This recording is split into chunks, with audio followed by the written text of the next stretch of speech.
Bonjour et bienvenue pour un nouvel épisode de PowerPL avec Bruno. Salut Bruno. Salut Andrea. Une fois n'est pas coutume, aujourd'hui on va traiter des clubs anglais, mais en dehors du royaume d'Albion, puisqu'on va traiter de leur évolution au sein des différentes coupes européennes. Alors évidemment, d'un côté la Champions League, de l'autre côté l'Europa League.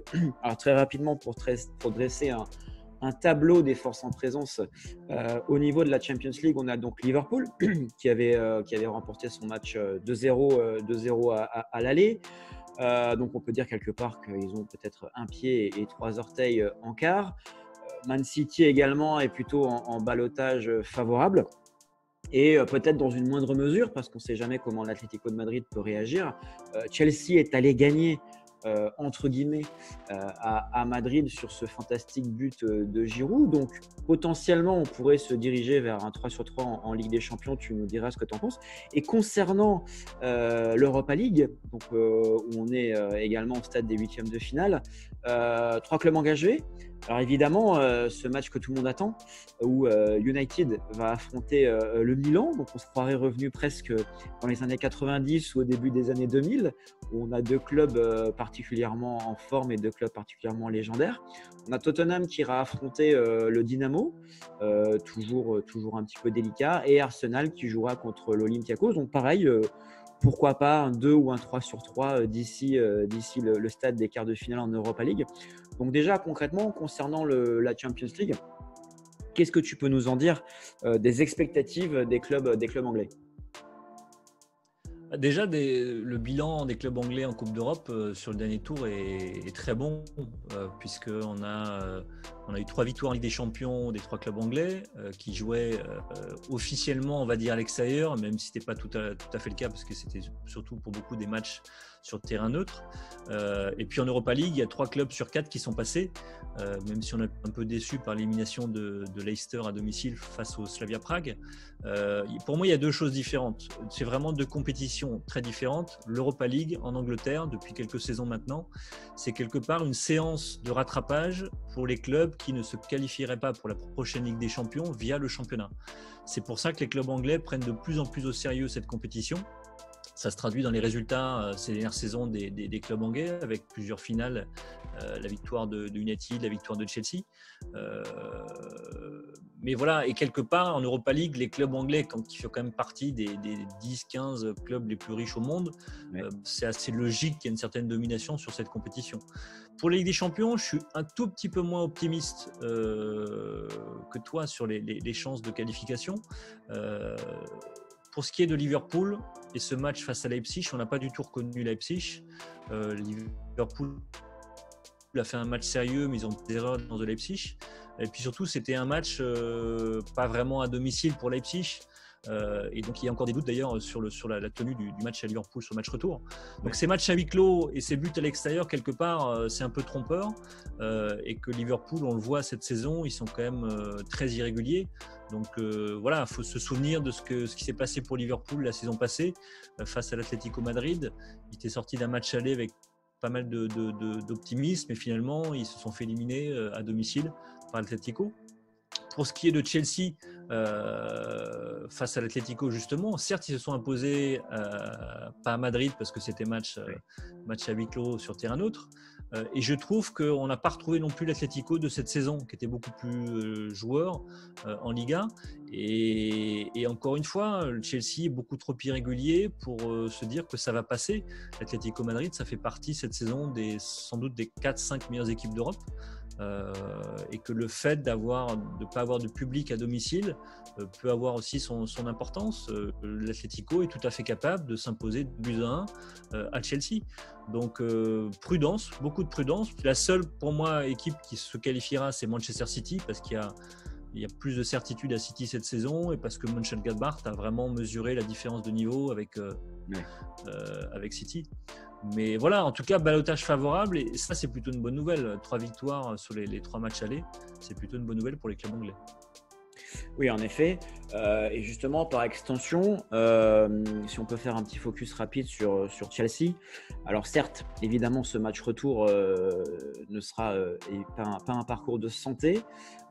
Qu'est-ce qui se dit outre-Manche concernant les premières semaines de travail de Tourelle. Qu'est-ce que tu peux nous en dire sur voilà, que ce soit le 11 type, ces grosses décisions qui ont déjà impacté le groupe, le nouveau souffle qu'il a su donner au club. Qu'est-ce qui se dit du côté de la Première Ligue? C'est plutôt positif, et notamment à la sortie de cette victoire à Madrid face à l'Atlético. Alors, je dis Madrid, supposé à Madrid. Oui, bien sûr. C'est positif parce que voilà, ça reste un exploit d'aller battre l'Atlético Madrid de Diego Simeone. Après, en championnat, il reste sur 2 résultats nuls, à Southampton et à domicile contre United. Et là, forcément, c'est un peu plus inquiétant parce que c'était vraiment… United représentait un peu le premier gros test pour Tourelle, une équipe qui est capable de lui contester la possession, qui est capable de la bousculer, de la presser, ce qui n'était pas le cas des autres rencontres en championnat où c'était des équipes plutôt en difficulté. Donc voilà, ils ont perdu ces 4 points sur 6 possibles. Donc voilà, ils sont toujours dans la bataille de toute façon pour une place dans le top 4. Ils sont 5e à l'heure où on se parle. Maintenant, il y a forcément des bonnes choses parce qu'il y a certes un souffle nouveau, il y a ce nouveau système en 3-4-3. C'est un système qui, je pense, ne correspond pas non plus à tous les joueurs. On l'a vu avec Hakim Ziyech face à United, il n'est pas à l'aise. C'est un joueur qui aime bien avoir le jeu devant lui.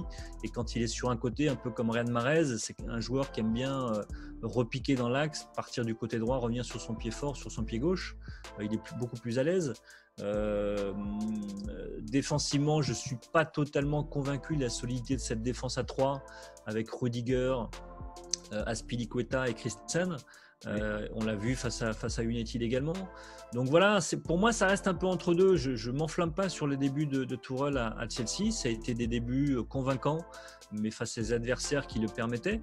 Et là, Chelsea va rentrer un peu plus dans le dur. Et voilà, l'objectif, je le rappelle, Chelsea, c'est une qualification pour la prochaine Ligue des Champions. Un bon parcours en Ligue des Champions, c'est une bonne chose. Mais aujourd'hui, je ne pense pas qu'on voit Chelsea comme un candidat au titre en Ligue des Champions. Il faut continuer à avancer, valider ce match aller face à l'Atlético.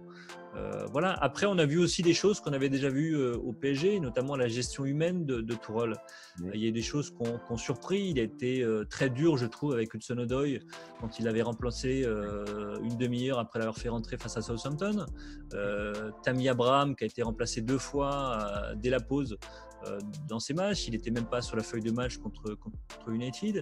Et puis à l'inverse, il y a des choses un peu étranges, notamment à la mi-temps du match face à Newcastle où Chelsea menait 2-0 et où Tourelle a dit à ses joueurs si vous gardez ce résultat, vous aurez 2 jours de repos à venir. Et c'était bizarre parce que c'est une manière de gérer, de donner de la récompense à des joueurs alors que c'est quand même leur boulot de conserver un résultat de but à 0 à la pause. C'est assez étrange. Et si ça peut marcher sur le court terme, je ne suis pas sûr que sur le long terme, ça peut marcher. On l'a vu, au PSG, ça avait très mal fini. Donc voilà, moi je suis encore un peu dans l'expectative et j'attends de voir la fin de saison, savoir où Chelsea se situera, aussi bien en championnat que sur les trophées qu'il peut remporter. D'accord, très clair. Et dernier point, si on fait un retour sur l'Europa League, très rapidement, est-ce que tu penses que pour Arsenal, c'est pas une façon de sauver les meubles, entre guillemets, parce que forcément en Première Ligue, tout est un petit peu plus compliqué.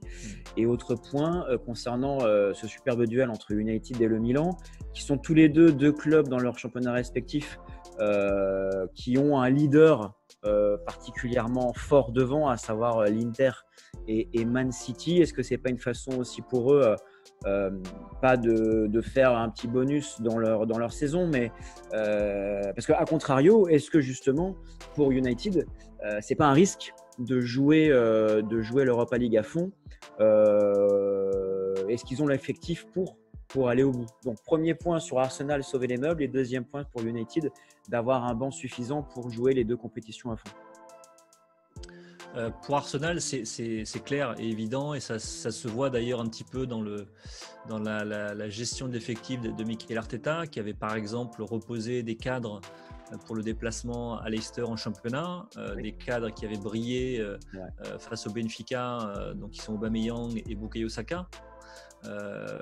clairement, la meilleure chance pour Arsenal de se qualifier pour la prochaine Ligue des Champions, c'est clairement l'Europa League. Et je le disais, c'est le cas des clubs anglais vraiment qui sont un peu à la traîne en championnat. On l'avait vu notamment avec Chelsea et Maurizio Sarri qui l'avait remporté. Et parce que peut-être que l'Europa League est moins difficile à gagner que de se qualifier, de terminer dans les 4 premières places de la Première Ligue. Et ça, c'est un fait. Pour ce qui est de United, pour moi, les compétitions, il faut toutes les jouer. United, ils sont deuxième. Ils confortent petit à petit leur deuxième place, en tout cas leur place dans le top 4. Certes, ils ne peuvent pas aller chercher Manchester City, mais Ole Gunnar Solskjaer a besoin de trophées aussi pour valider son travail. Et je pense que ça serait une bonne chose d'aller chercher cette Europa League. Moi, je persiste, je continue à avoir des doutes sur le niveau de cette Serie A. Je ne suis pas sûr qu'elle soit au niveau de la Première Ligue, je ne le pense pas. Et même si Milan fait une très très bonne saison, que Zlatan est performant, qui marque régulièrement, il faut se souvenir de son passage à United en Première Ligue qui était correct, plutôt bon pour son âge, mais ce n'était pas non plus une domination extraordinaire. Donc pour moi, United est favori face à Milan, ils doivent jouer comme des favoris. Et voilà, c'est un club comme Manchester United ne peut pas aller en Coupe d'Europe sur la scène européenne sans vouloir gagner cette compétition. Ils font partie des grands clubs emblématiques du football européen et du football anglais évidemment. Donc ils doivent aller chercher cette victoire finale. Et le fait de jouer le Milan sur un match aller-retour, Milan représentait peut-être l'un des plus gros dangers hors club anglais, on va dire. Ouais. C'est peut-être une meilleure chose que de les jouer en finale, par exemple. D'accord, très clair. Voilà qui présage de huitièmes de finale particulièrement excitantes sur les deux compétitions, l'Europa League et la Champions League. On va suivre tout ça de près concernant les clubs anglais. Merci une nouvelle fois Bruno pour tes lumières et je te dis à très vite. À très bientôt. Ciao, ciao.